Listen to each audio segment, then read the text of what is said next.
ரொம்ப கவனமாக இருக்க வேண்டும் துளாராசி அன்பர்களே இந்த விஷயத்துல மட்டும். மத்தபடி எதுல பாத்துக்கிட்டாலும் உங்களுக்கு சக்சஸ் சக்சஸ் சக்சஸ். தொழில் சூப்பரா இருக்க போது, வருமானம் அருமையா வரப்போகுது. 12ஆம் அதிபதியாக இருக்கக்கூடிய புதன் நல்லா இருக்கிறதுனால உங்களுக்கு நிம்மதியான தூக்கம் இந்த மாசம் இருக்கும். மனசு நிம்மதியா இருக்க போகுது. அதே போல பாருங்க, உங்களுக்கு 11ஆம் அதிபதியாக இருக்கக்கூடிய லாபஸ்தானாதிபதியாக இருக்கக்கூடிய சூரியன் 8ஆம் வீட்டுல இருக்காரு 15ஆம் தேதி வரைக்கும்.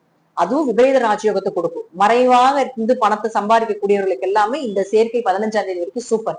ஷேர் மார்க்கெட் சம்பந்தப்பட்டது, வெளியூர் வெளிநாடு வருமானத்தை கொடுக்கக்கூடியது, அதே போல ஒர்க் ஃப்ரம் ஹோம், இதெல்லாம் சூப்பரா இருக்கும்.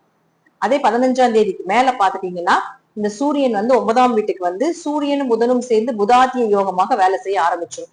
அப்ப புதாத்திய யோகமாக உங்களுக்கு 11ஆம் அதிபதி இருக்கும்போது அப்பா மூலமாக பண வரவு, அப்பா சொத்துக்கள் மூலமாக பண வரவு, பூர்வீக சொத்துக்கள் மூலமாக பண வரவு, இதெல்லாம் சூப்பரா இருக்க போது உங்களுக்கே நல்ல வளர்ச்சிகள் கிடைக்கும். நீங்க என்ன தொழில் பண்ணீங்களோ அதுல நல்ல லாபங்கள், ஒரு பப்ளிசிட்டி ஆகிறதுக்குண்டான ஒரு வாய்ப்புகள், திடீர்னு வளர்ச்சிகளை கொடுக்கறது, இதெல்லாம் ஏற்படுத்தி கொடுத்தே தீரணும் அப்படிங்கிறது இந்த மாதத்தில் துலா ராசிக்கு உண்டான ஒரு விஷயம். ஆனா இந்த மாசத்துல இருந்து டிசம்பர் மாசம் வரைக்கும் ராகு கீழே இறங்குற வரைக்கும் கொஞ்சம் துலா ராசிக்காரர்கள் பழக்க வழக்கங்கள்ல செயல்ல கொஞ்சம் கவனமா இருந்துக்கோங்க அப்படிங்கறதுதான் உண்மை. இது உங்களுக்கு மட்டும் கிடையாதுங்க. 5ஆம் இடங்கிறது குடும்ப ஒற்றுமை, 5ஆம் இடம் அப்படிங்கிறது குழந்தைகள், அவங்களுடைய பழக்க வழக்கத்தையே கொஞ்சம் பார்த்து கொள்வது என்பது ரொம்ப சிறப்பா இருக்கும் அப்படிங்கிற அமைப்புகளும் உண்டு. சோ துளாராசி ஜெயிக்கக்கூடிய மாதம், தொழில் வளர்ச்சியை கொடுக்கக்கூடிய மாதம், தொழில் மாற்றத்தை செய்யக்கூடிய ஒரு மாதமாக இந்த மாதம் இருக்கும்.